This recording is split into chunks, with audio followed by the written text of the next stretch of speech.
भाई साहब ये बताएं कि अमेरिका में जो तब्दीली आई है इस वक्त, उसके कोई असरात आप पाकिस्तान पर भी देख रहे हैं? बड़ी चेमगोइयां हैं कि पाकिस्तान में भी कोई असरात पड़ेंगे। नहीं, मेरा नहीं ख्याल कि पाकिस्तान पे कोई ऐसे असरात पड़ेंगे। हमारा रिलेशनशिप जो है दोनों मुल्कों का, उसकी एक तारीख है, उतार चढ़ाव आते रहते हैं उसमें, लेकिन कांस्टेंट रहा हुआ है, कंसिस्टेंट रहा हुआ है। आज भी अल्लाह का फजल। बाकी बाकी कल तक अमेरिका नामंजूर और एब्सोल्युटली नॉट कहते थे, आज वहाँ पे उनके मदद के लिए पुकार रहे हैं, उनकी मिन्नतें कर रहे हैं, उनको जो है मुख्तलिफ। मेरा ख्याल है कि ये ओवरफ्लो हुआ है सारा कुछ, हकीकत में कुछ नहीं है, ऐसी कोई बात नहीं है।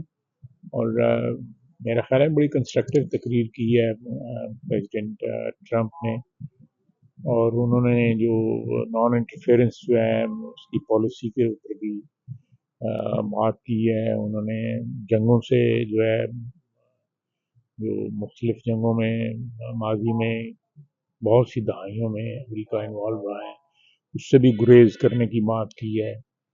उन्होंने अमन की बात की है। उन्होंने मेरा अपना ख्याल है कि ओवरऑल उनकी तकरीर जो थी, वो अमेरिका के अपने जो मामलात हैं उनके अंदरूनी, उसके ऊपर ज़्यादा फोकस था उनका।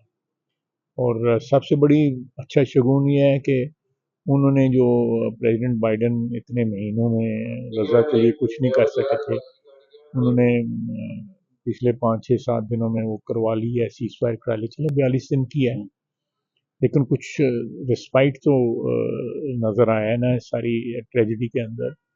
अल्लाह करे तमाम मुसलमान ममालिक जो हैं मिलके रिकन्स्ट्रक्ट करें, गजा की तमीर नौ में जो है पार्टिसिपेट करें, ताकि उन लोगों की कुछ अशिक्षोई हो जाए, हमारे भाइयों की, हमारी बहनों की वहाँ पे। तो मेरा ख्याल है कि पाकिस्तानी सियासत के हवाले से अमेरिका की पॉलिसी में मैं कोई तब्दीली कतई तौर पे नहीं देख रहा, या उनकी एटीट्यूड में कतई तौर पे नहीं देख रहा।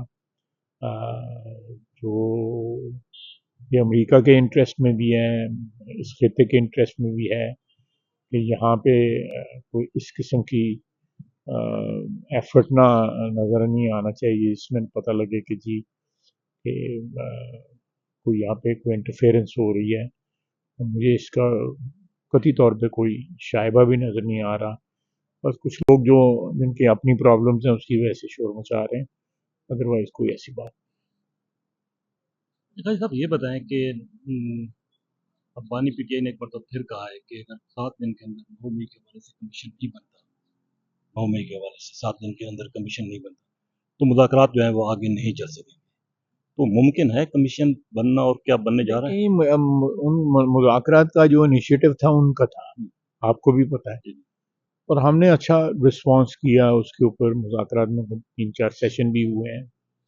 तो अगर वो मशरूत करना चाहते हैं ये किसी चीज़ के साथ, तो मैंने तो आगे भी कहा है कि ये 2014 से धरने से ये कमीशन बनाना चाहिए। तो उसके 2000 धरना क्यों हुआ, उसके बाद जेआईटी क्यों बनी, मियां नवाज शरीफ को क्यों घर भेजा गया, आरटीएस क्यों डाउन हुआ, ये सारे जो है ना ये वाकयात जो है इन सब की तहकीकात होनी चाहिए, कमीशन बनना चाहिए जो है 2014, जिनमें ये भी शामिल कर लें जो वो 9 मई है और 26 नवंबर भी शामिल तो कर आपको लें। मुज़ाकरात कामयाब होते नज़र आ रहे हैं? जी, मुज़ाकरात करना अच्छी बात होती है, और उसका रिजल्ट निकल आए तो और अच्छी बात होती है, लेकिन उसमें खलूस की अगर कमी हो तो फिर रिजल्ट तो नहीं निकलता, या मशरूत किए जाएं तो वो भी रिजल्ट नहीं निकलता।